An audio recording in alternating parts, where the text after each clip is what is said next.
I'd like to call this meeting to order. And we're going to return back into open session. Do you want to call the next line?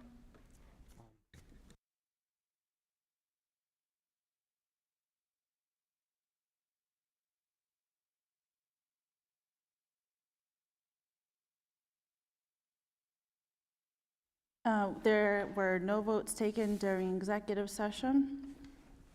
I'd like to entertain a motion to seal the executive session minutes pursuant to applicable provisions of Rhode Island General Laws, Section 42, 46, 4, and 5. I'll make the motion.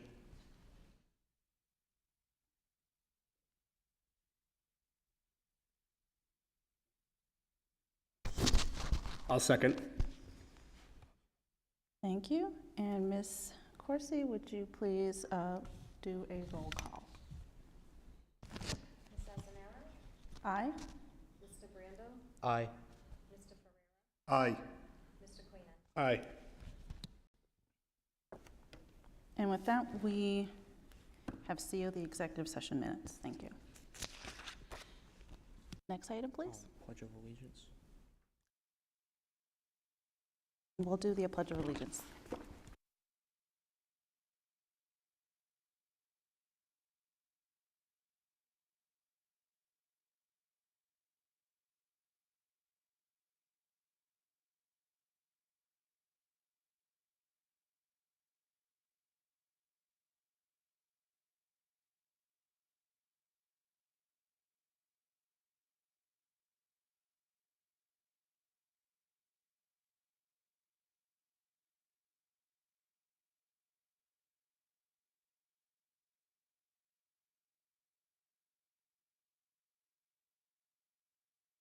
The next item is Student Liaison Gayatri Bukta.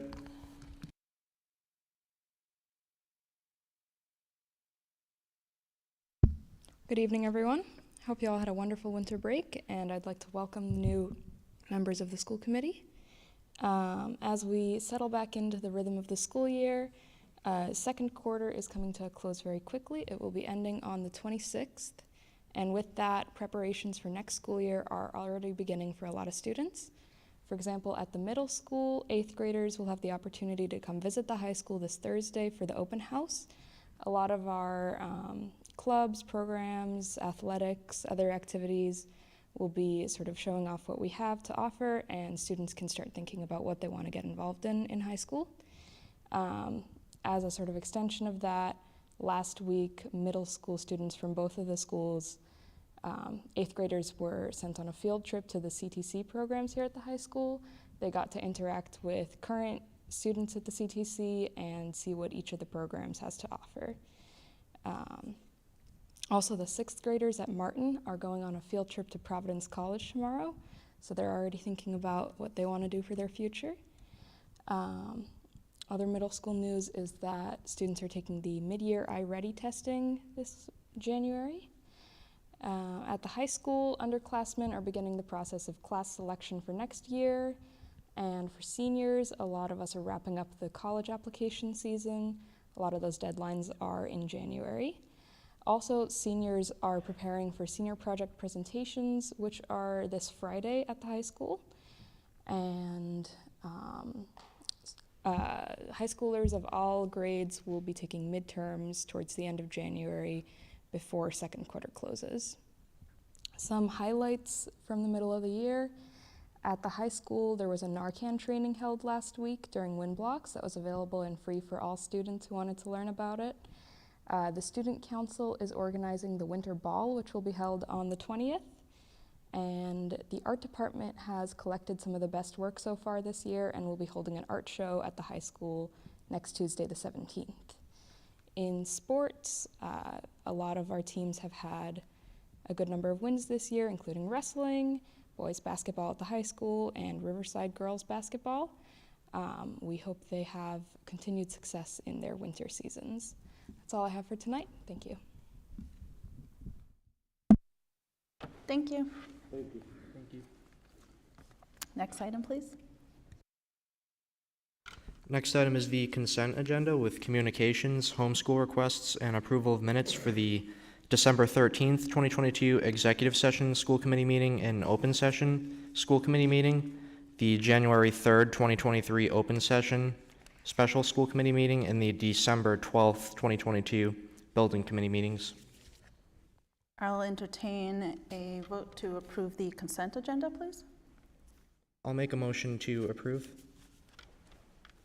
Thank you. Is there a second? I'll second it. Thank you. Ms. Corsi, roll call, please. Ms. Azenaro? Aye. Mr. Brando? Aye. Mr. Ferrera? Aye.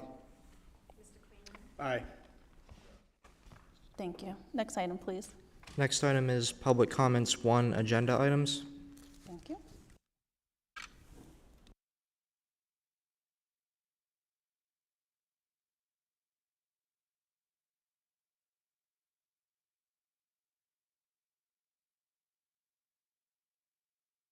There are no agenda items for public comment. Thank you. Next item, please. Next item is PTO, PTA, EPLAC reports.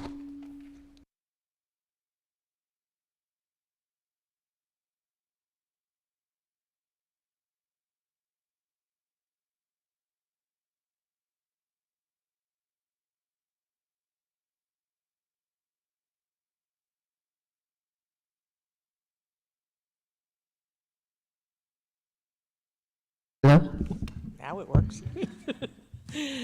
Good evening again.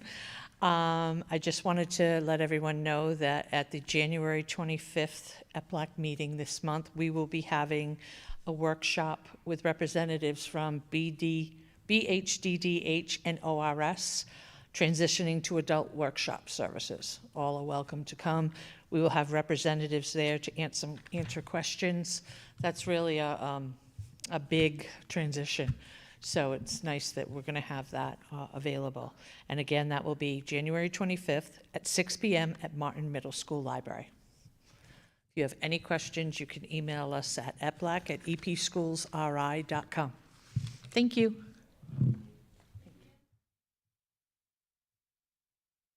Next item, please. Next item is the superintendent's report. Dr. Ferrand. Thank you.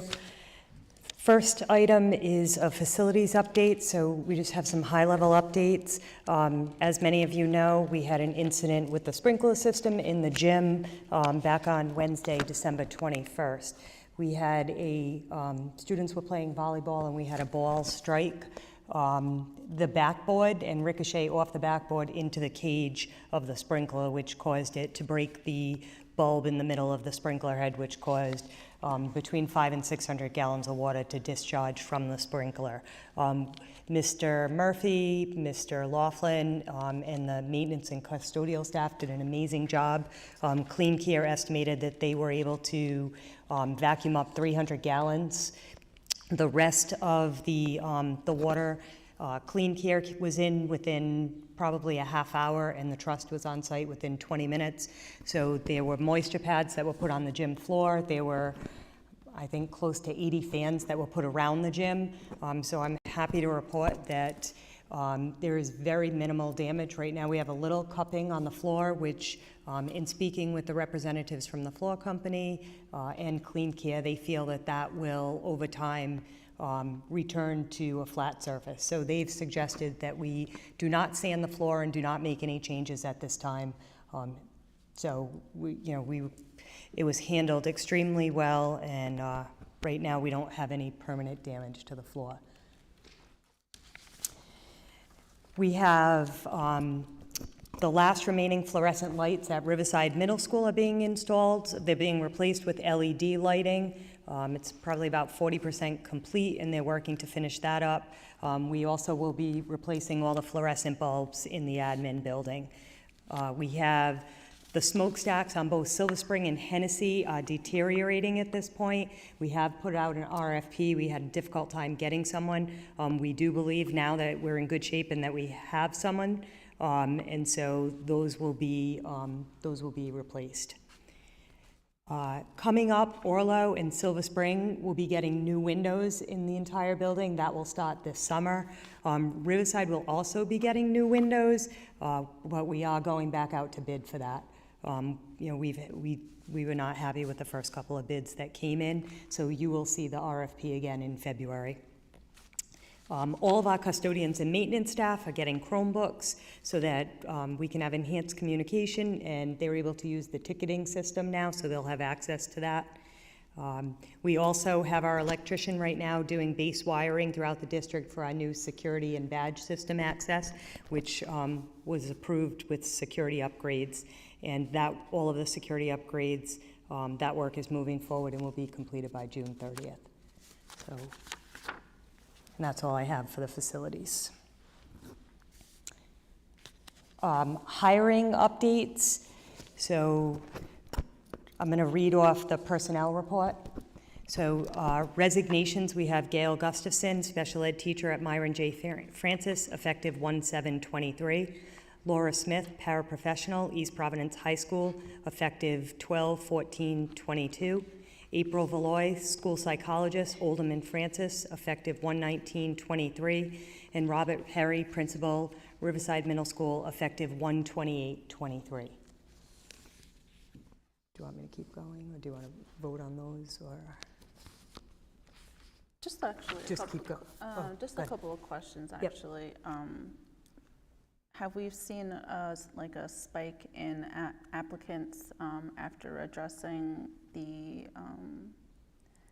wages that we approved last year? So we've had more substitute teachers lately for December. I think students have graduated too, so we saw an influx of subs. We still have some positions that are just difficult to fill positions where the school psychologist position, we do have interviews coming up. We have posted the principal's position, and we have several vacancies for paraprofessionals, but we have some applicants that we are interviewing. Thank you. Want me to go right into retirements, or? Okay, so retirements, we have Denise Morris, paraprofessional, East Providence High School, effective 12/31/22. Denise has been with the district for 27.5 years at both the elementary and secondary level. Masha Valisi, evaluation team leader for the district. It's effective at the end of the 2022-2023 school year.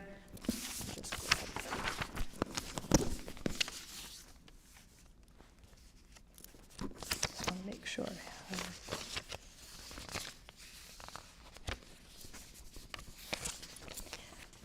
Marsha was hired in 1995 as a special education teacher. She's served as the LEA for the last 14 years, and when she retires at the end of the year, she will have been with the district for 28 years. We have John Baldea, music chorus teacher, RMS, effective the end of the 22-23 school year. John has been with us in the district for 14 years, all at Riverside Middle School. Barbara Laudner, art teacher, pre-K in Silver Spring currently. She's also retiring effective end of the 22-23 school year. Barbara has been with us 42 years at all grade levels, which is incredible. Kathy Cabral, MLL teacher at Silver Spring, effective end of the 22-23 school year. Kathy has been with us for 33 years at various elementary schools. And then Diane Bedrosian, special ed resource teacher, East Providence High School, effective 1/19/23. Diane's been with us 20 years at East Providence High School.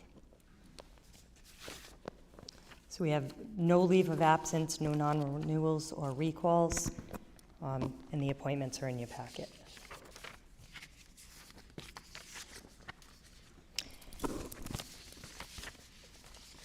In addition, just as you also have in your packet, some personnel updates. Currently, we have 5 certified staff that we're looking to replace. I mentioned we have interviews for the school psychologists. We've been struggling to find a pre-K early childhood special education teacher. We've had a sub in there. We do have a new applicant that's certified. We'll be interviewing them. Special ed teacher at Orlo is a new position that we have created due to need in self-contained. We have a library media specialist that we've had a difficult time finding. Right now there's subs in the position.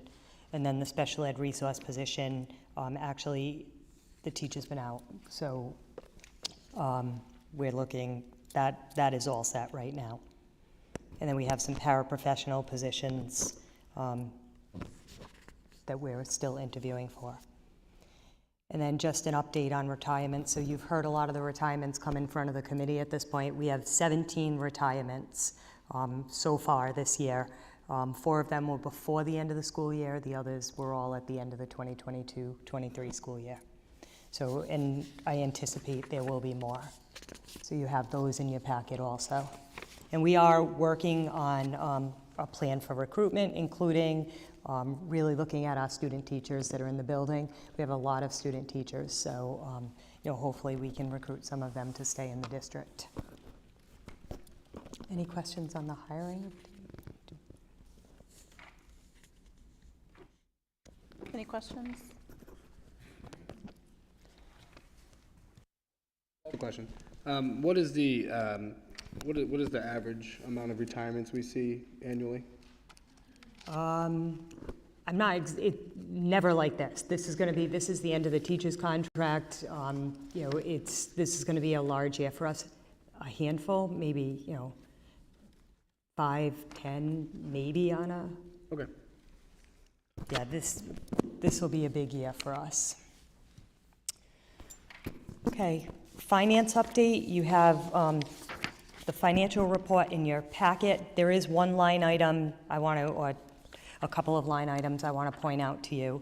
If you look at line item number 55630, that line item right now is over by about $655,000, and that's anticipated for the end of the year. So this is our out-of-district tuition line item. This includes all of our private schools like Bradley, Meeting Street schools. Again, this is the amount we've encumbered for the year, so it's based on the number of students and the placements. If everything were to stay the same as it is now, we would be over by that amount. So we are currently looking at shifting money from other line items to make sure that that's covered.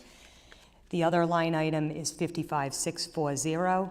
That's over by $104,000. That also is out of district.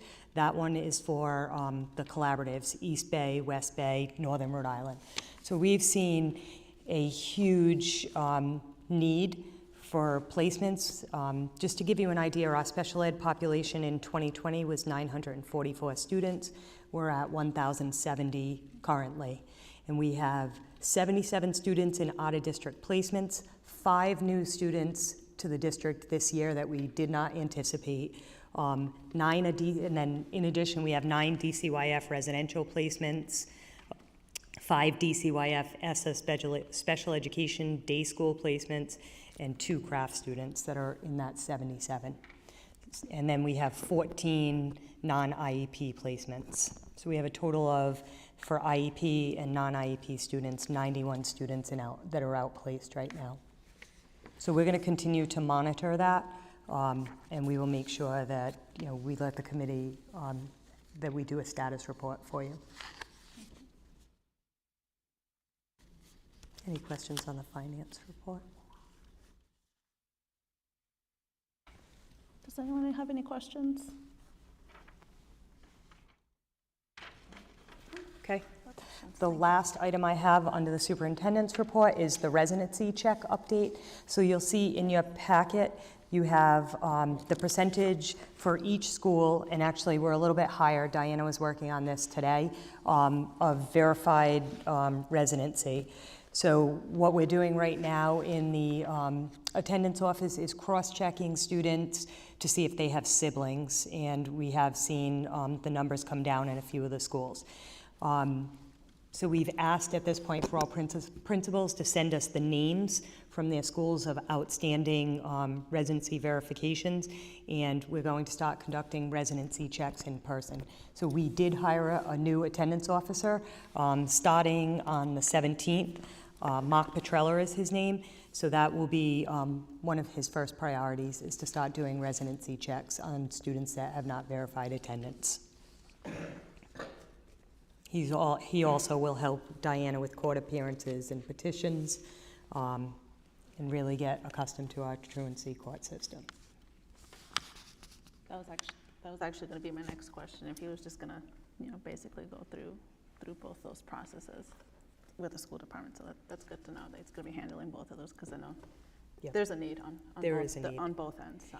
And our police department has been great, like helping out when they could, but it's difficult for them. I know they're having their own difficulty with, staffing, so, I think it's good that we have our own person that can start doing the residency checks too, and handing out the petitions.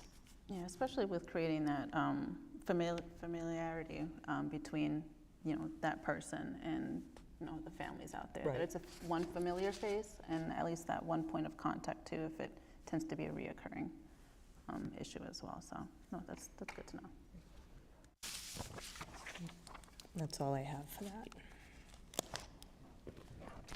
Any other questions?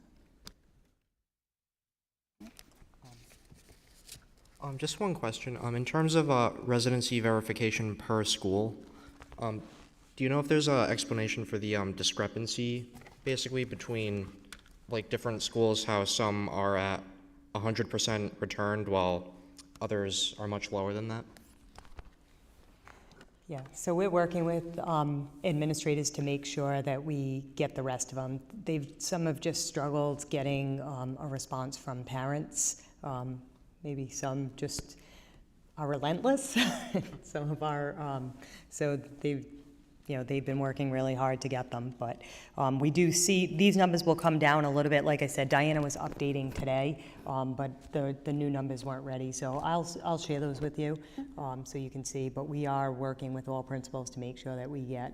I mean, you can see secondary is really difficult.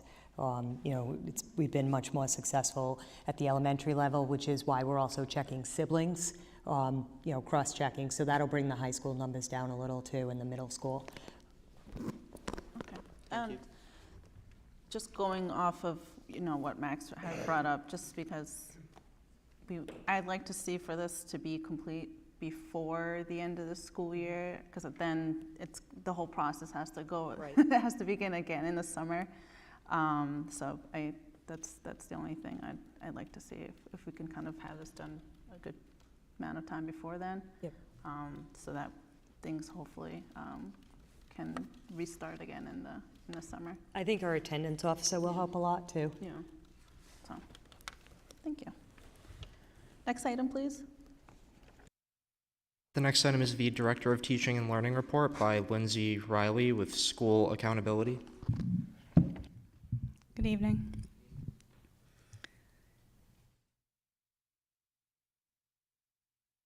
I do have a brief slide presentation this evening. Next slide, please. Just before the winter break, RIDE released school report cards for the 21-22 school year. The last time we had school report cards was in 2019. So this is our first post-pandemic full school accountability reporting.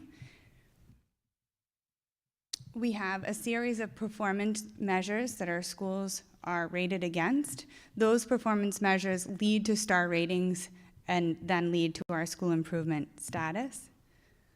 Next slide, please.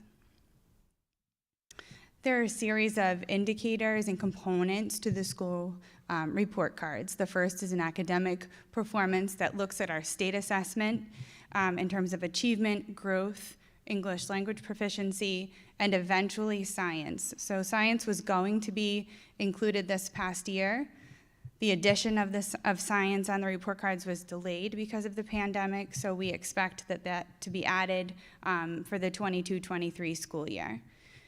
Student success indicators, which include student absenteeism, teacher absenteeism, suspension rates, and the percentage of students in schools that exceed expectations on state assessment. And the final category is around college and career readiness that looks at our graduation rates and post-secondary success. Next slide, please. The next two slides just break down, and I'll just highlight that fourth column.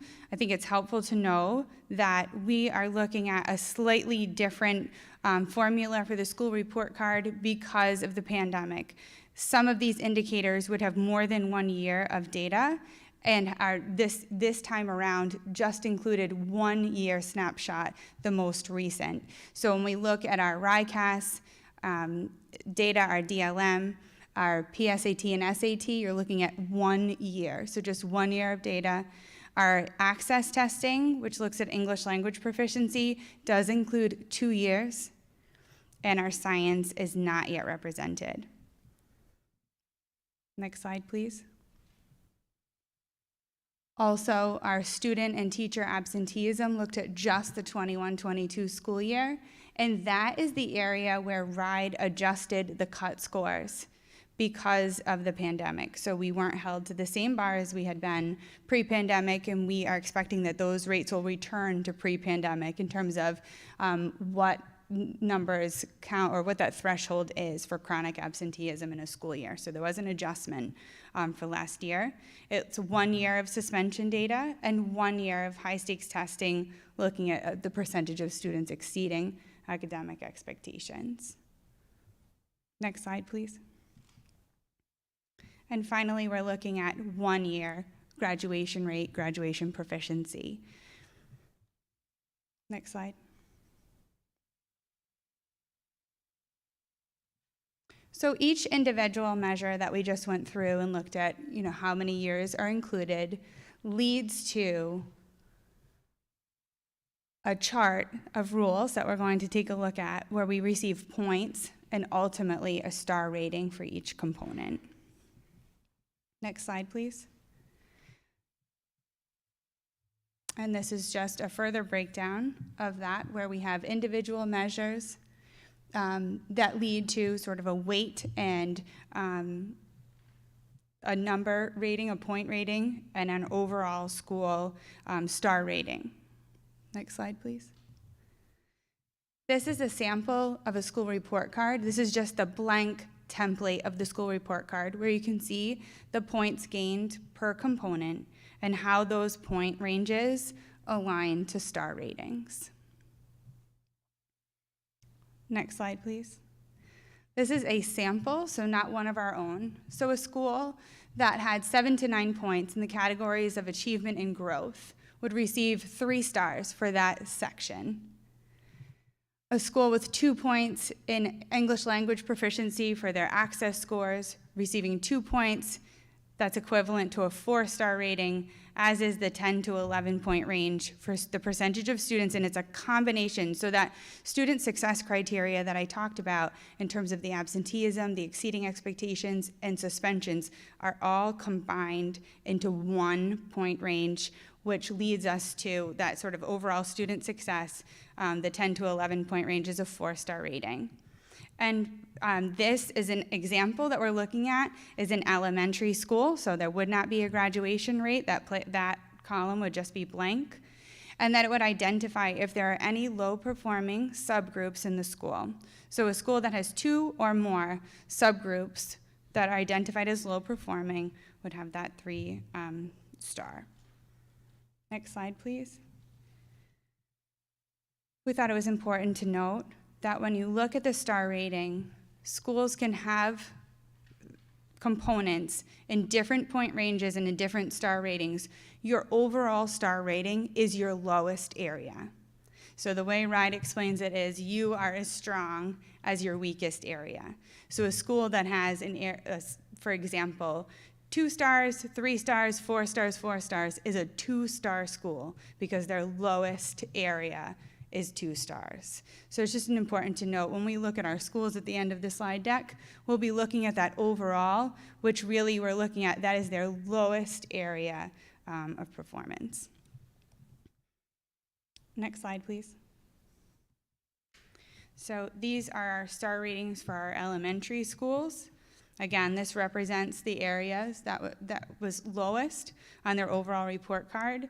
The column to the left, you're able to hyperlink to each school's individual report card to look at that breakdown a little more closely. Those are our 7 elementary schools. Next slide, please. And our 3 secondary schools. Next slide, please. And finally, this slide is to capture from our team what our next steps are in terms of receiving this data and analyzing what has been provided to us. So achievement and growth are the greatest contributors to our star ratings, meaning those are the areas that we generally performed the lowest that led to the overall star rating that we saw on the previous slides. We're guiding, as you know, the development of a 3-year district strategic plan that will outline the work that's ahead of us that we've been reporting on throughout the fall semester. This will lead to some of the school improvement plan work that is underway. So we are transitioning to a new process for district and school improvement planning across the state of Rhode Island. And we've been using this school year to prepare for that transition. It is a different way for us to plan, and we believe that that's going to be a really strong piece for the district, but especially at the school level, to really dig in and plan in an individualized, personalized way for each school based on the data set that they have received. In terms of our district level focus areas, our overall finding was this data was a call to stay the course in terms of the priorities that we identified at the start of the school year as a new team. So that starts with having a primary focus on strengthening our instructional core. That's the standards-based core curriculum that is delivered to all students. It's including continued coaching and support in the implementation of the high-quality curriculum that we've adopted in reading and math. We're committed to expanding and supporting the use of the SRSD writing framework across content areas. We continue to strengthen our MTSS systems that looks at the tiered systems that we provide students on both on the social, emotional, and academic sides of the work that we do. We're providing all educators with training in the science of reading and structured literacy, and are expanding our intervention strategies in reading and math. That's the end of my presentation. If you have any questions.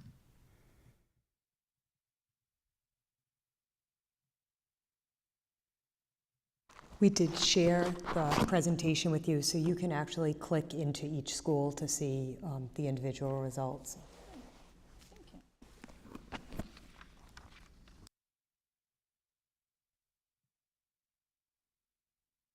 I know that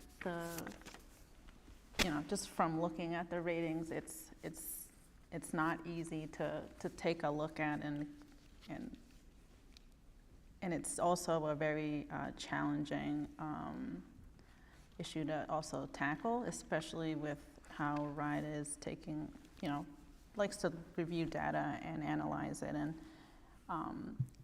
I know that there's been a big initiative as well to update the curriculum and pick new instructional materials and everything. I guess my question is now,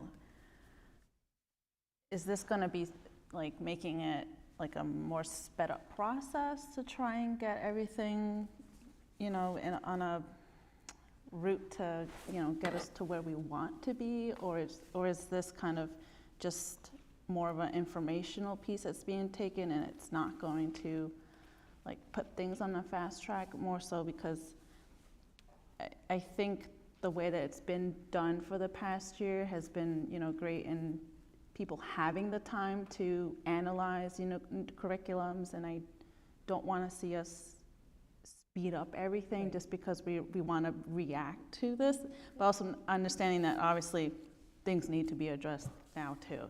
So the balance there is very, very tough. So I just wanted to kind of hear what you had to say about on how you're going to be balancing this with the director, obviously. Yeah, so it's definitely a call to action. I will tell you our scores, again, when Mrs. Riley talks about achievement and growth, it's test scores. So, it's no surprise, you all saw what our proficiency rates are. So that's been a priority for us all along, and we think, like with the high quality English curriculum we just implemented, we're in the process of implementing the math curriculum first year at the middle school. They had PD today that we stopped into. So it definitely is a focus, it's a priority. We're not surprised by it, but I think that the plan that we've outlined, the district strategic plan that we're putting in place, the school improvement plans, I think are all on track. Like when we saw what our issues were, we felt like, yeah, this is not good, and yes, we have a lot of work to do, but we're already taking the right steps to make it work. I think we need to make sure that we're supporting teachers in the implementation of the curriculum. You know, we did have middle school instructional coaches before. We don't have them anymore. You know, that's something we may want to revisit for next year. You know, we're looking at our professional development.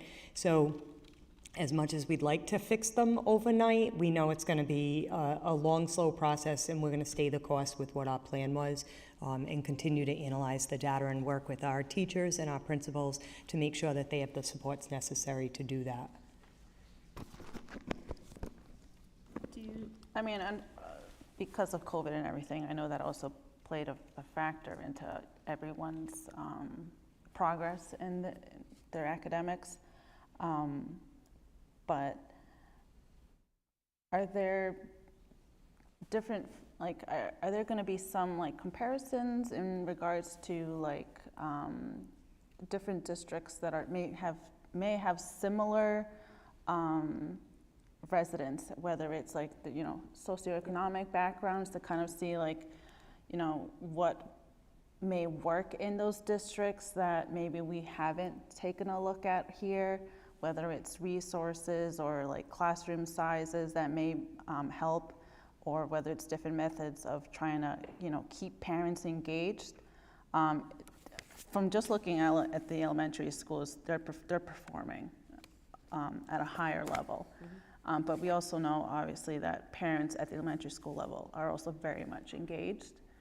Right. So I'm just curious to know if there's possibly a correlation there in keeping parents engaged, and if that is also seen at in other districts that possibly also come from the same, you know, similar background that East Providence is, that possibly, you know, different things like maybe possible parent engagement can really kind of push that as well. I know there's too many factors there to kind of make comparisons between districts, but I was just curious if that's also been looked at, and seeing, you know, what other, you know, districts may be doing that possibly can be something we can take a look at too. Yep, absolutely. So that's like the first thing we do when the scores come out, the accountability ratings. Because if you go on the RIDE website, you can pull up all the schools and you can see their ratings. So our team we jump on right away, and then we look at districts that are similar to us. So I will tell you, SRSD is one of the things. Cumberland saw a huge increase in their achievement when they implemented SRSD, and our middle school principals went to Cumberland, spoke with the principals, spoke with the superintendent. This was last year, the year before, sorry, things start to blend. So that is one thing that we looked at. What are you doing, and how can we replicate that? So we've seen a lot of success right now with the SRSD, and we've actually rolled it into the elementary schools. So that'll be like a K-8 writing framework that we use, that we think will help. So we are always willing to look at what other districts doing. Parent engagement is a huge piece. Like, we did talk about a parent, looking at a parent engagement coordinator. It is something that we do have in the budget for, in our ESSA budget, so it is something that we're exploring also. We know we lose engagement at the middle school, so really trying to figure out, you know, we have all different nights, like math night and those types of things, like could we get that to carry into the middle schools? Would we be able to bring parents in that way? So all things that, you know, we're going to explore. We're open to anything, because middle schools, the secondary schools have always been hard, and there's great things going on there, and there's a lot of good work. I mean, I think COVID hit, like, especially the middle and high school hard, like emotionally, that isolation that students felt. And, you know, we've struggled with attendance. We have students that were home for a year and a half, and we're still having trouble, like, getting them back and getting them engaged. So, all things that the middle schools and the high school are looking at, and that the conversations around those. I don't know if Lindsay, you have anything you want to add? I would have echoed most of that.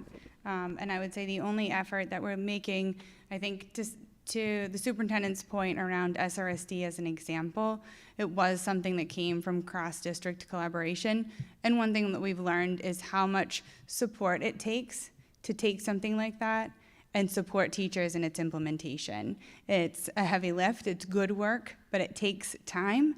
And so we are really always carefully balancing how much we're bringing in and how well we can support its implementation. So we're trying to be really intentional about that. And the only thing I would add in terms of sort of our recovery from any COVID loss, which we did see, is ways in which we can strengthen our MTSS systems within the school day and maximize ESSER funds to provide before and after school academic intervention programs at the school level.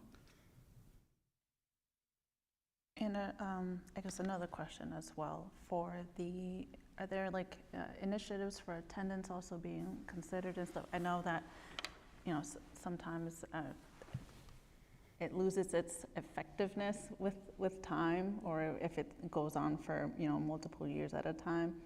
But is that something also being considered, and if possible, maybe even changing up the initiative so it doesn't, it keeps people interested or engaged or something like that? Yes, so attendance is a big focus at the secondary level because we know that's where we're being hardest hit. I actually walked into one of the middle schools this morning and their leadership team was meeting to discuss attendance. Their intervention team was meeting. So I don't know specific, like whether they've changed it up. I mean, we have a pretty robust system that we were following pre-COVID, and we are seeing a lot of sickness right now, especially before vacation, flu, COVID uptick. So it's balancing that too, like how pushing, but making sure that we're not bringing kids into the school that are sick either and infecting everyone. So it definitely is a priority. We know that we can't instruct if they're not sitting in front of us. So, that is all part of our MTSS focus. It is, and some of that has been on hold. And so it's a bringing back some of those systems. I think it also ties into some of the family support and outreach work we're trying to do. Often, when we make outreach to families who are chronically absent, there are other barriers that we sometimes learn about and can support in terms of why students aren't getting to school or getting to school on time. Thank you. Does anyone have any questions? Yep. Yeah, thank you. I was wondering if you can elaborate just a little bit on the methods, the resources, and the delivery of the trainings in the science of reading and structured literacy that we're using. Sure. So we have had, and Dr. Bowler can feel free to add in, I'm coming into this mid-legislation, but we have had cohorts, so there are sort of two pathways to the right to read training, and RIDE has outlined based on certification and role, if the training is required and whether proficiency or awareness training is required. So it's different levels of hours and how in depth the training is. So we have had training through a variety of agencies and vendors. So Letters, AIM, and Hill in particular. Excuse me. Letters stands for Language Essentials for Teachers of Reading and Spelling. It's one of the most in-depth pathways that's available to educators right now. We've been able to enroll teachers who need in-depth training through RIDE cohorts of facilitating that. And then most recently, we're able to send 2, possibly 3 of our own educators to become trainers of that, to really build some capacity in terms of our ability to do some of that on our own. So that has just begun. So we have a teacher in the district who just launched a cohort of Tier 3 interventionists that will be trained this year into next school year. It's a 2-year commitment. And so we really looked at teachers in the buildings, reading specialists and special educators in particular, who work with the students who are identified as needing the most intensive reading interventions to have that level of training. So that work continues. Our secondary schools who need proficiency training, which is the more in-depth training, are in online cohorts. It's called AIM, and they are, midway through their work right now.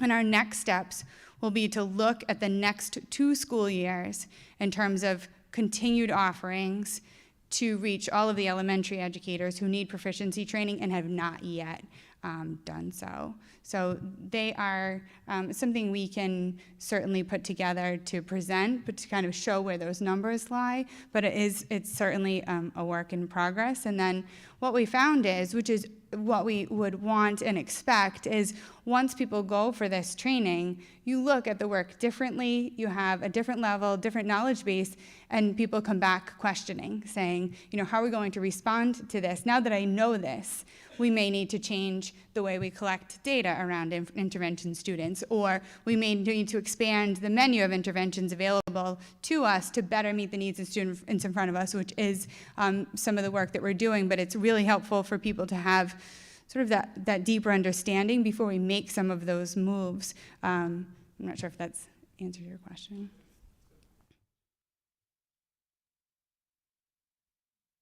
Any other questions?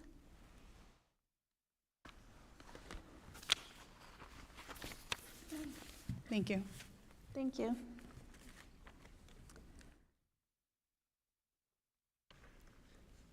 The next item is policy committee report. School committee member, Ms. Beauchesne, was unable to make it today because she is feeling under the weather. But I do know that we can, for now, table the item for the marijuana policy and the anti-hazing policy as well, until she returns. That's something that I think would be most appropriate since she's not here to report on that. And again, if anyone has any questions or comments in regards to those topics, please contact the superintendent or send or try and contact Ms. Beauchesne with any of those changes or comments as well, so she can have that prepared for the following meeting. I'd like to entertain a motion to table item 1 and 2 under the policy committee report. I'll make a motion to table item 1 and 2. Thank you. Is there a second? I'll second it. Thank you. Ms. Corsi, can you please do a roll call? Yes. To table. Ms. Azanero? Aye. Mr. Brando? Aye. Mr. Ferrera? Aye.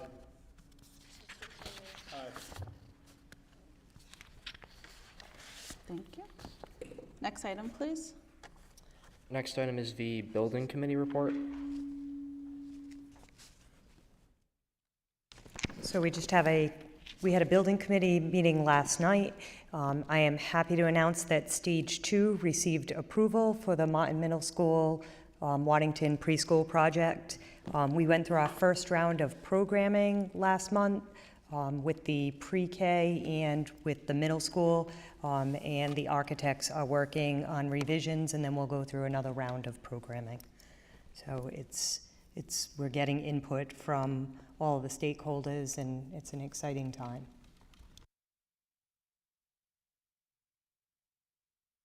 Thank you. Next item, please.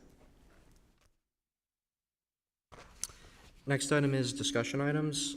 Item 1, additional student liaisons from Martin and Riverside Middle Schools. And so I requested that this item be on the agenda because, and while I'm not the first person to come up with this idea or speak about this idea, I think that it would be a positive thing to see. I've looked at other school districts, and I know, for example, Pawtucket, they have 3 high schools there, so that 3 different students, one representing each high school. Since we only have 1 high school, I figured it would be beneficial to maybe explore the option of having both of our middle schools be represented, if that seems like something that they would be interested in. I know Jenny had mentioned the idea of having students vote like on the student council to see if there'd be any student from the student councils who would want to potentially be a student liaison for their middle school. I'm assuming the process for this one would be different from the high school, since the high school, you do get a credit, I believe, as being a student liaison, or you have to, it's like an elective that you have to apply for. So for that reason, I thought maybe that could be a different route for the middle school, since they're not really granted that extensive list of electives like the high school. No, I can check with the principals. Maybe it is it something you want all 3 monthly? Do you want them bi-monthly? Like how do you want that to? I mean, I'd be okay with doing all 3 monthly, unless anyone else up here has any ideas or objections to that.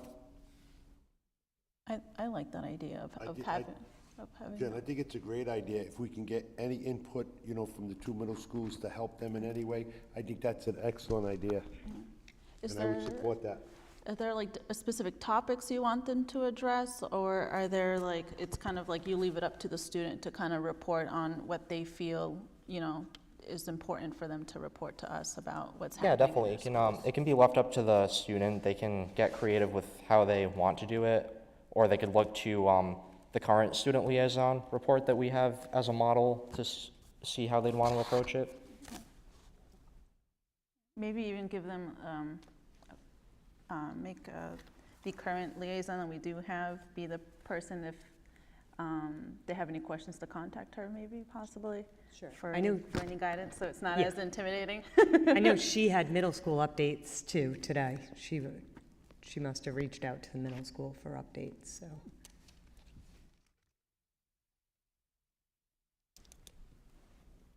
And the next item, please.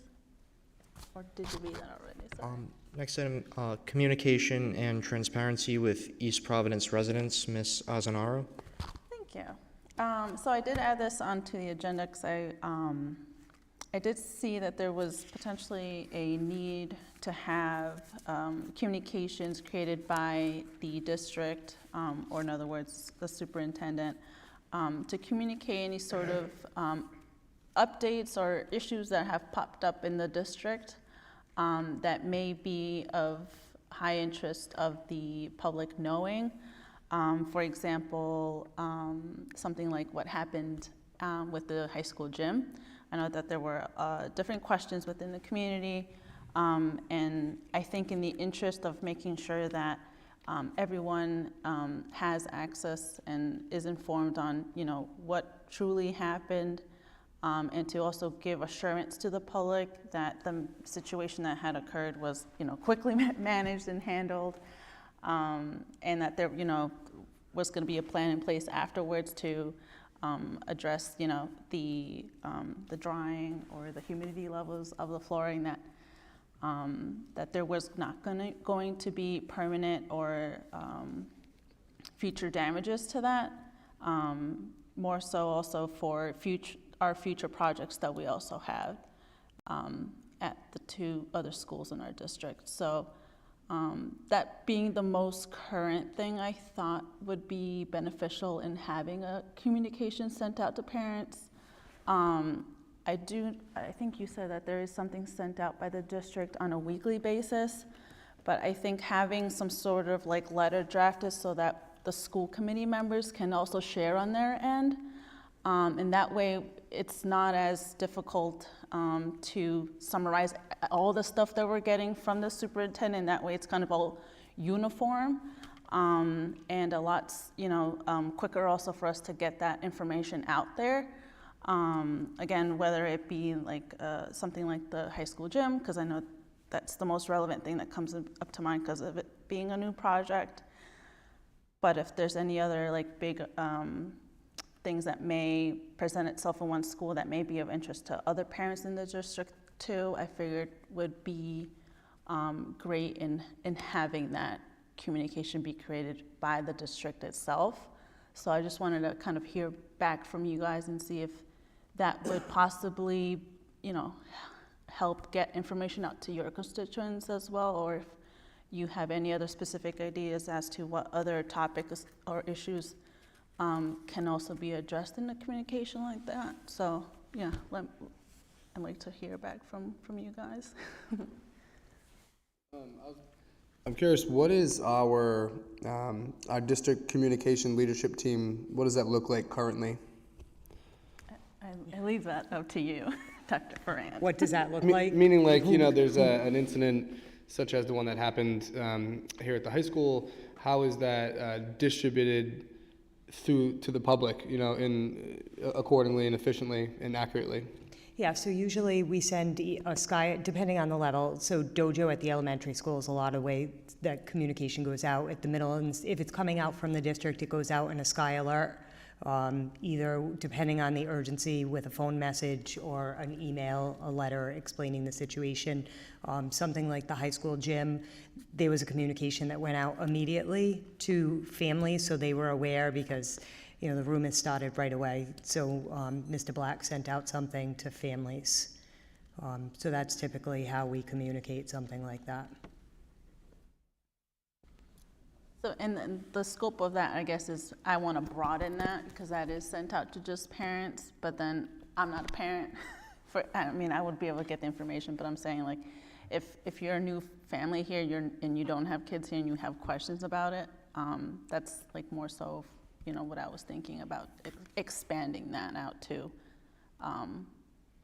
more people that don't get those alerts possibly.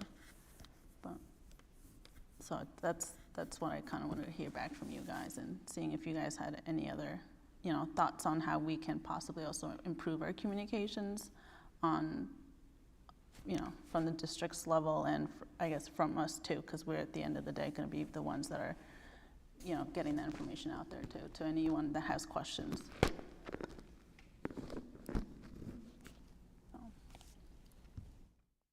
Just to comment on it, Jen, I would agree with that because like the incident that happened with the high school, that building falls under every taxpayer in the city. You know, so you get your neighbor that really doesn't know what's happening. It's shameful to say a lot of them see what's on Facebook, you know, it's not the truth. So I think that's an excellent point to really get the truth out to the whole city because when it comes to especially these great programs that I see now going forward with the other buildings, so they all feel comfortable, they know what's going on versus that, you know, the son or daughter hopefully would be in college or planning somewhere. But for each resident to know, we have to do a better job on that. So I think that's a great way we can come up with something. Yeah, thank you, and especially, like you said, it's people that have also voted for it, right? It's stuff that I want to make sure that people know that, you know, we're taking anything that happens very seriously, but that's what I was, you know, looking for on our end. So I'm not sure if, you know, if there's any other issues, you know, topics that you think, Dr. Ferrand, that could also be of help to kind of help you out, because, you know, we're supposed to, you know, be able to kind of make sure that the information that people are getting is accurate. Yep. So in whatever ways that we can assist in making sure that, you know, people are getting that accurate information, I personally would be happy to be able to, you know, make sure that happens. So. Right, which I'm open to suggestions because we have access to families. I can only guarantee you that we send a SCI alert or that it gets to families. I don't have access to city residents, so I don't know if there's a different way you want us to communicate, you know, whether it's, you know, the communication. I mean, we try to put the communication on the website, but I don't have a citywide blast. I don't have access to that. So, I mean, I'm open to, you know, sharing whatever news we share with families, with the residents of the city. We do send out, I know, I made sure you got the monthly newsletter. You know, we do send out a monthly newsletter in a crisis or if something specific happens at a school, we make sure that we send that out. But I am open to suggestions. So the correspondence that's sent out then to the parents from the district, is that like in an email format? Is that like a text format? Is that it's like a letter, but like in a PDF format type of thing?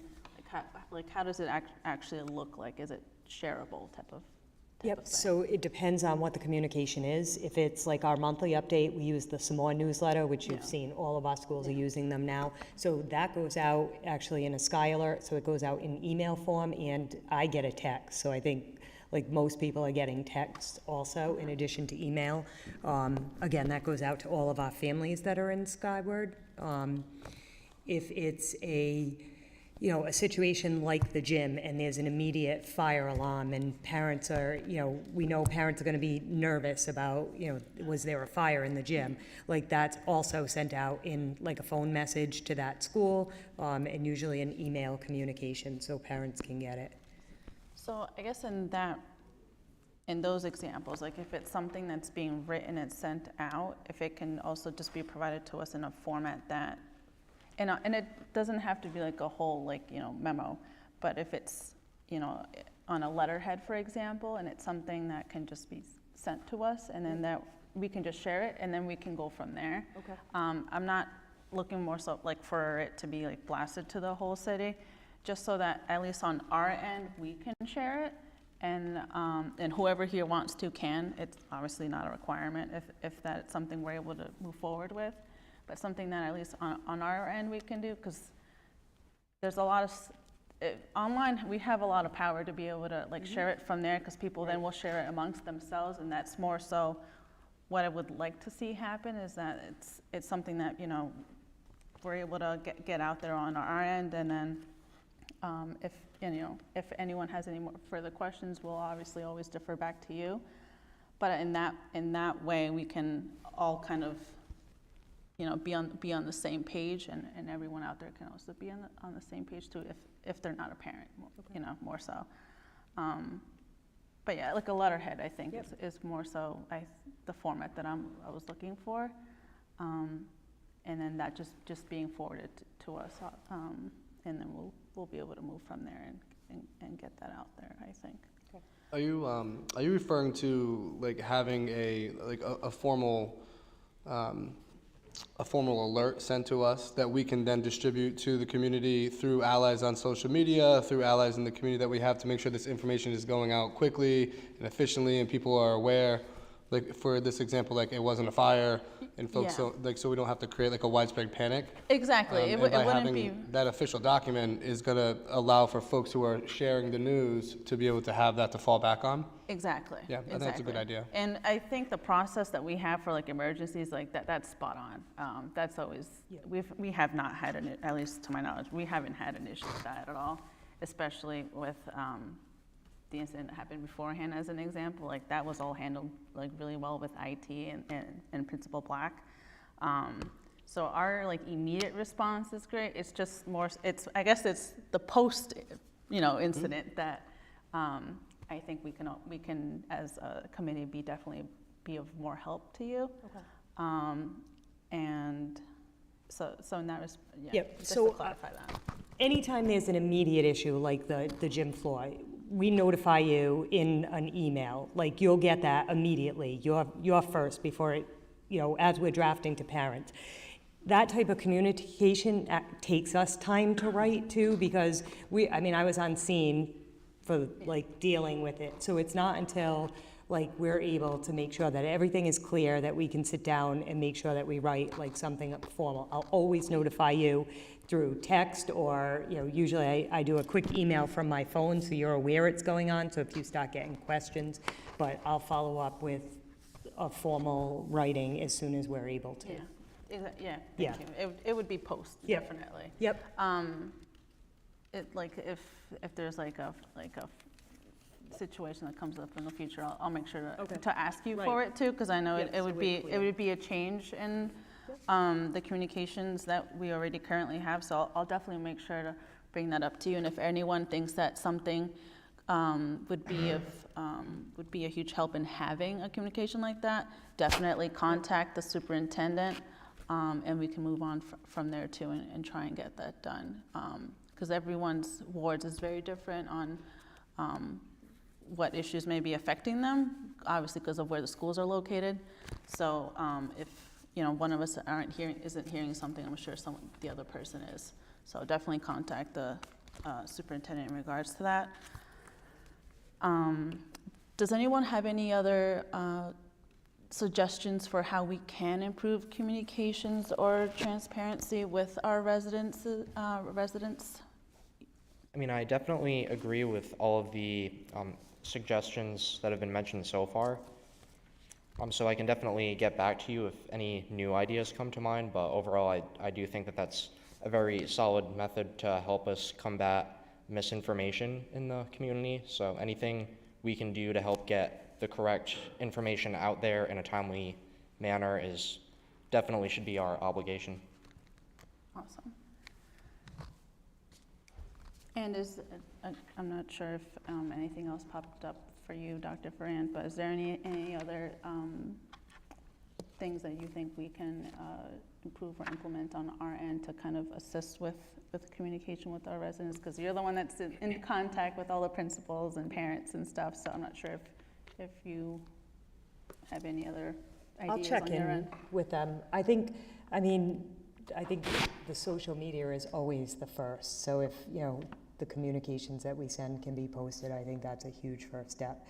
And then if people know to go to your social media pages, I think that's, then they can get the accurate information. Yeah, especially when this one would maybe more so for like particular schools that I have in mind, which would be different from what we were just talking about. But for things that may be like projects that are being worked on at the schools, how is that usually communicated to residents? Like, the project that just recently happened at Myron J, or like the project that just happened at Riverside. Are parents being given that like heads up of like, hey, this is being worked on, not by us, but possibly the the city, for example, or we're working on this. Is that being like given to the parents beforehand, or is that? So principals communicate that information on the school level if it's a school level issue. We can always work on that. Okay. I've just from like the feedback I've gotten for the past, I think 3 months, I think we can definitely improve on that respect from the principals levels and down to kind of see that improve, just so their parents are given that time to kind of prepare if there have been any changes in, when they're coming in to drop off their kids or to drop them off, or to alleviate any concerns on, if there's any construction happening at the school, or confusion, that they have, that information ahead of time too, that it's not going to stay like that, for example. Yep. So just kind of getting them at the school level too, also on informed on what's happening too, I think would be a huge help for parents, is from what I've seen. So, any other? Actually, just one more question. Have we, I'm not exactly sure, I don't think we do, but do we have a East Providence School Department like social media page, like maybe, for example, like a Facebook page? Because I know most individual schools here have a page, but maybe if there's like a school district page where it can be more just, school department related issues, it could be a way for communications like that are necessary for the entire community to be put out there.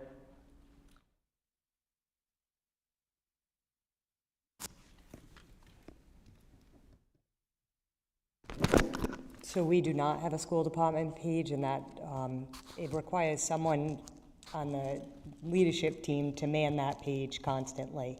So it is another step in the process, when we're drafting things, and, we have not gone that route at this time. Maybe having those updates on the school website for them would be a good start. Yeah, we have the website, and we do post like the newsletters, and like Yeah. if there's communications, like we posted COVID communications as they went out. So we can continue to make sure Yeah. those communications get posted to the website. Okay. That's a good point, Max. Social media account. I know that the schools themselves and the PTAs, PTOs, like they have pretty good foot traffic on there, but yeah, I like that. All right, if anyone, is there anything else you want to add, Ryan? I was just, I see you looking over there. I'm just curious, and this might be a little further down, but Has the committee ever explored like the option of hosting these meetings at other schools within our district? For example, if we host a meeting at Riverside Middle School, it might allow for some of our community members that live in Riverside to have easier access to come to these meetings in person. Same thing at Myron Francis or anywhere. So is that something that's a possibility, or is that something that has it been explored in the past? So I do know that we have discussed that previously. The major point that has, I guess, caused concern in moving forward with that is the fact that our IT department is all set up here.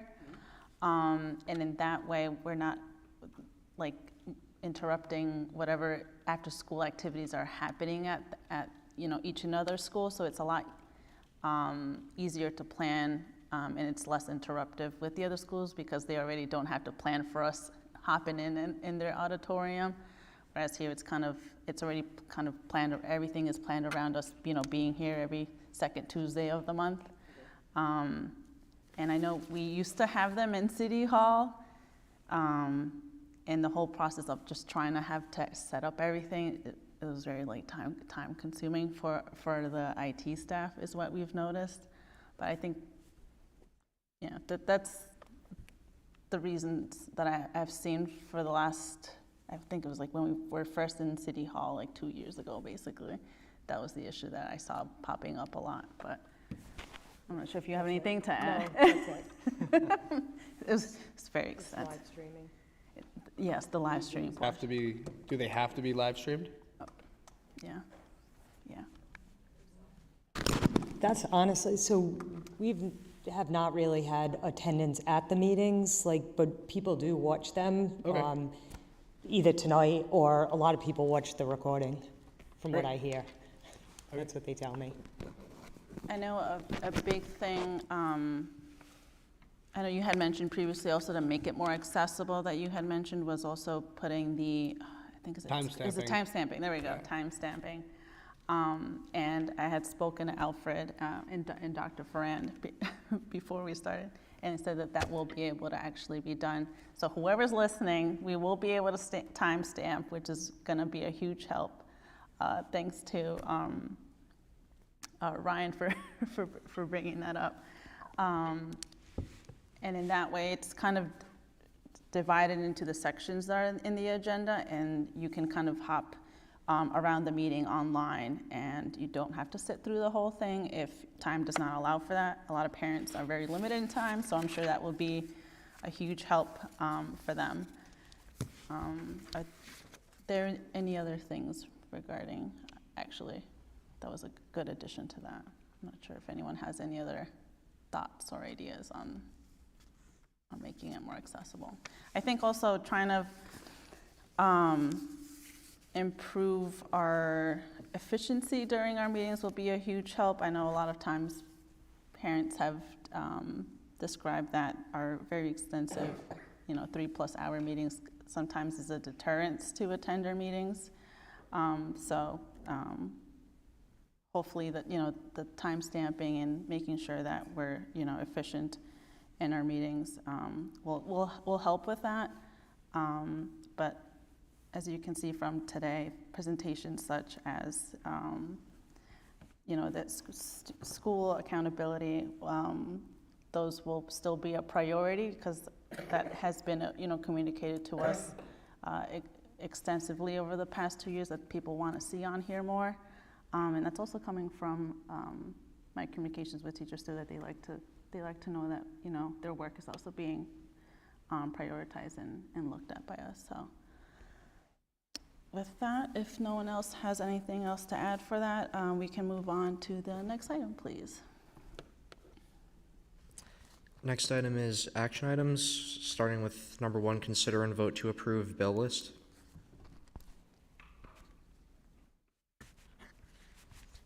Are we still gonna have Mr. Enos go through the?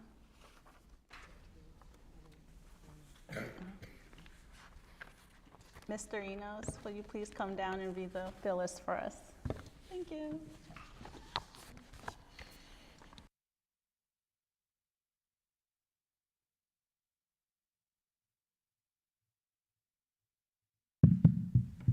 Good evening, everyone.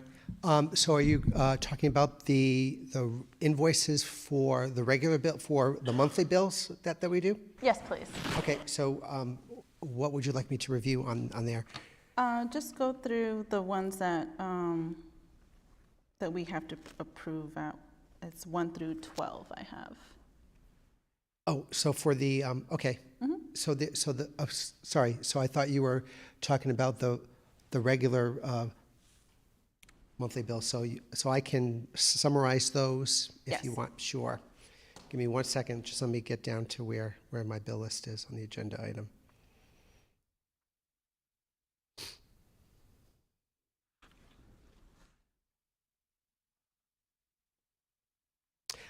So with regards to the regular monthly bills, it's mainly most of the usual expenses that we have, the healthcare insurance payments that we do to Rhode Island Interlocal Risk Management Trust, all of our payments that we do to ERSRI for all of the retirement pieces that we have.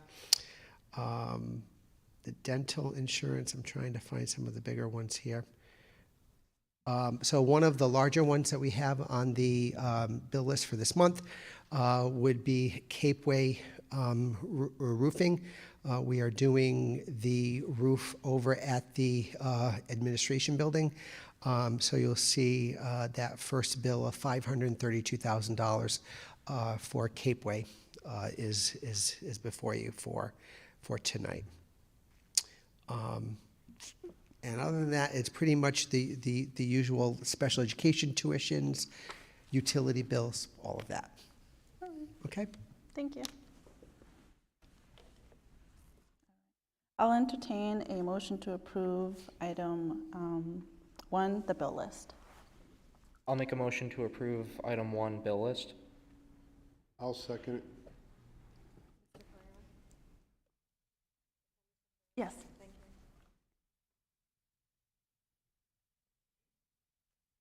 Ms. Corsi, can you please do a roll call? Aye. Mr. Brando, Aye. Mr. Ferrera, Aye. Mr. Quinn. Aye. The bill list is approved. Second item, I'll entertain a motion to approve the Riverside Middle School window replacement project. So if I could ask for tonight, if we could table items 2 and 3, Madam Chairwoman. So I anticipate that next month we will be coming back to you with item 2 and 3. Thank you. All right, so now it's just items 4 through 12. Sure. So with regards to item 4, consider and vote to approve the amendment to the AI3 architect's contract. The contract with AI3, the architect firm for the high school, expired 12/31/2022. So the amendment that is before you tonight was approved by the building committee last night. So it is for hourly services to help us through the rest of the closeout of the project. The committee approved the contract amendment last night, but added in the caveat that there is a maximum cap of $50,000 at this particular point in time, and that when the architect firm reaches 90% of that cap, that they are to let us know. So we're asking you to approve that contract for us tonight so that we can continue working with AI3 for the rest as we close out the project here. Any questions? That was just so I could follow that, because just trying to get caught up on a lot of these. Is that the contract for $50,000? Correct. That is just for, so this is starting January 1. Okay. With a maximum of $50,000. Thank you. Yep. Thank you. I'll entertain a motion to approve. I'll make a motion to approve. Is there a second? I'll second it. Thank you. Ms. Corsi? Ms. Azenera, Aye. Mr. Brando, Aye. Mr. Ferrera, Aye. Mr. Quinn. Aye. And with that, And Madam Chair, with regards to item 5, if we could ask to table that as well. So we anticipate that will be before you as well during the next meeting. all righty. Thank you. Thank you.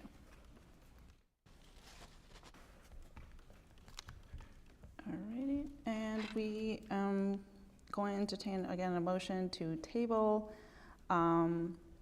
then 5, 6, and 7 on that.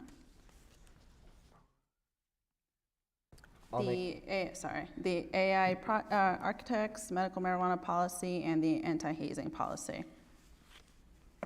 I'll entertain a motion to table that also. I'll make a motion to table. I'll second. Thank you. Ms. Corsi? Ms. Asamero? Aye. Mr. Brando? Aye. Mr. Ferrera? Aye. Mr. Queen. Aye. And with that, that's approved. Sorry, I don't know why I keep saying 4 through 12.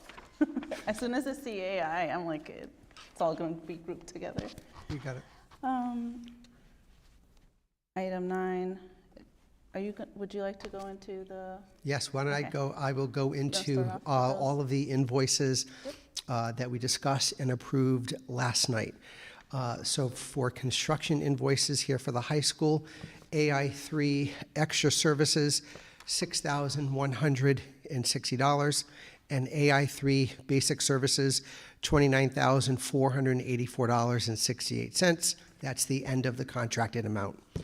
Gilbane Building Company, $778,446.92, and Peregrine Group LLC for $59,000, for a total of construction invoices for $873,091.60.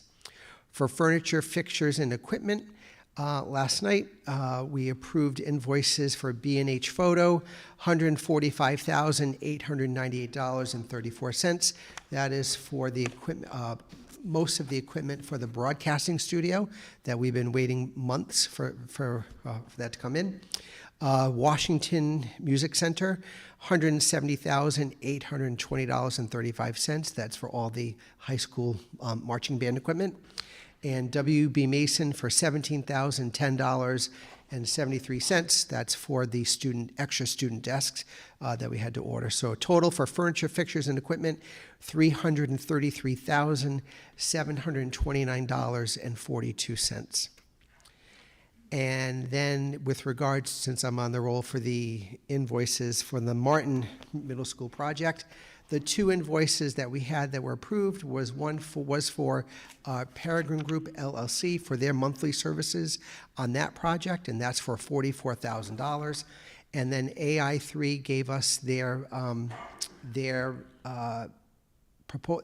first invoice for the year as well, and that's for $453,393.33. The AI3 invoice was approved last night, pending the formalization of the contract, that the review that the lawyers are doing. There isn't anything related to the numbers that are within the contract. It's more or less the language pieces of it. So both and all of those invoices were approved by the committee last night. Thank you. thank you. I'll entertain a vote to approve items 9 through 12. I'll make a motion to approve items 8 through 12. 8 through 12. Is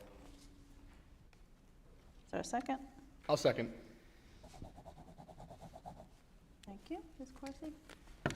Asamero? Aye. Mr. Brando? Aye. Mr. Ferrera? Aye. Aye.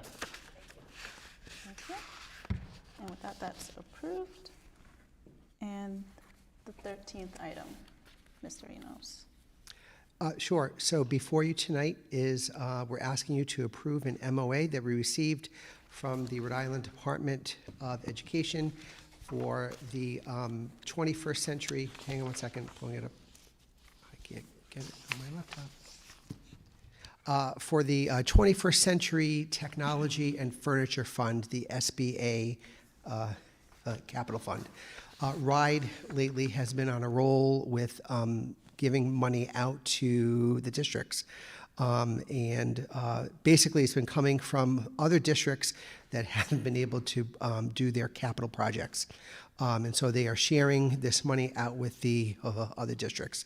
This MOA is going to enable us to do a furniture upgrade to Riverside Middle School, and as well as buying some technology for the Career and Technical Center here at the high school. So in order for us to access these funds, we have to have school committee approval. Thank you. Thank you. Any questions? Alrighty. I'll entertain a motion to approve the RIDE MOA for the 21st Century Technology and Furniture Fund, SBA Capital Fund. I'll make a motion to approve. Is there a second? I'll second. Ms. Corsi, will you please do a roll call? Ms. Aguilera? Aye. Mr. Brando? Aye. Mr. Ferrera? Aye. Mr. Queen? Aye. Thank you. And with that, item 13 is approved. I'll entertain a vote to approve the resignations. I'll make a motion to approve. I'll second. Ms. Corsi, roll call, please. Ms. Aguilera? Aye. Mr. Brando? Aye. Mr. Ferrera? Aye. Mr. Queen? Aye. Thank you. With that, the resignations are approved. Next, item 15. I'll entertain a motion to approve retirements. I'll make a motion to approve. I'll second. Corsi, roll call, please. Ms. Aguilera? Aye. Mr. Brando? Aye. Mr. Ferrera? Aye. Aye. Thank you. And with that, the retirements are approved. And the last item, I'll entertain a motion to approve the leaves. Actually, there are no leaves of absence. Never mind. That was actually our last one. Next item, please. Next item is public comments to non-agenda items.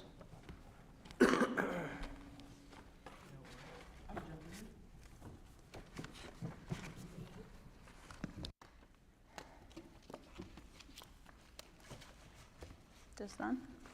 Hi, welcome back. Happy New Year. Sorry, did you not sign in on the, Oh, I didn't know you had to sign in for non-public. oh, no, there's both lists, yes. But I definitely apologize. you can, just Is for it next okay? time. Yeah, It'll be that's okay. quick. You can go ahead. I'm a two-minute Yep. talker. Thank you. So, for those of you who don't know me, I'm Chrissy Rossi, and I am here tonight to represent my 501c3. It's called EP Kids, and EP Kids is designed to keep children active, engaged, and out of trouble, pretty much. For the last couple of years, we've been trying to raise money for inclusive playgrounds. This is something that is not new to being discussed. Back in '96, somebody who was running for city council had championed it, and he didn't win, but it also went down in flames with him. So here I am resurrecting it, and we call this Operation Rolling Fun. And it's for making every playground in East Providence accessible to every child, no matter their ability. And we're starting with Vintner Avenue Playground, because that playground has not been touched in probably 25 to 30 years. And there's great stuff planned, all sorts of things that the children who can't be as mobile as their typical peers, they can really have a lot of fun doing stuff with them, like a zip line. One is for handicap accessibility, the other is for typical children, so they can play with their friends. And that's where we are. So I just wanted to bring that awareness that we are doing some fundraising. And right now we have our second annual calendar raffle going. Wicked good prizes. You want to get in on this. They're $10 a piece, the calendars. I have them with me all the time. So if anybody wants to grab a calendar, just reach out to me. You can call me. I'll come to your house and sell it to you. 481-1721 is my phone number. And that's all I had to share with you tonight. So thank you for allowing me to jump in. Thank you. Could you please repeat what playground you want to start with? It's Vintner Avenue Playground, and that's in Riverside. It's probably the playground that is in the worst possible condition in the whole city. I know at White Neck they put in an accessible playground, but it's a school playground, and this would be public, and it's right by the bike path. So, you know, if people are out doing their thing, they can stop with their kids. It's good for kids, and I want it so bad. So there's grants out there. I'm going to try and grab a grant from DEM this year if I can. We kind of got robbed of that one last year. It got scoffed up by the city side, and they are using it for soccer fields at Kent Field. So those kids are in a good place. You know, they can run, they can do stuff. What about my other kids? So that's where I am, and that's why we're raising money. And please buy a calendar. There's a 65-inch TV. That's bigger than me, by the way. I'm kind of short. Get in on it. Come and buy a ticket. Thanks. Thank you. Thank you. Next item, please. Next item is announcements.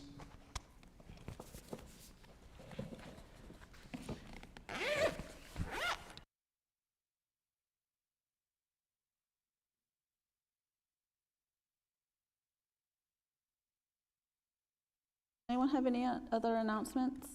Jen, the only announcement, like the previous 4 terms that I sat on the school committee, I will not be taking my pay. I just have to publicly state that. So I will not be taking my stipend or pay. Did you speak with Dr. Ferran in regards to that process? Yes, but the decision is mine, and I am not going to take that.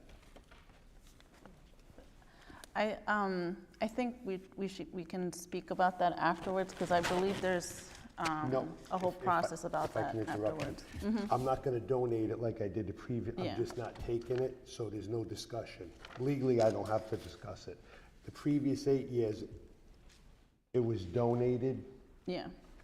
I'm not taking it, there's that little Okay. difference. I did Okay, talk I to just wanted to Doctor make sure about that yes, you in had other words- spoken Exactly, at length yes. about that, okay. Okay, Yes, I just yep. wanted to clarify, Yep. that's The fine. difference was, Jen, I'm just not taking it 100% versus donating as the previous 8 years. Okay, thank you. Yep, any other announcements on your end, Ryan? No. Okay. Alrighty, with that, the next item, please. Next item is adjournment. Right. And I'll entertain a motion to, to adjourn the meeting. I'll make the motion to adjourn. Is there a second? I'll second. Okay. Yes, Mr. Queenan.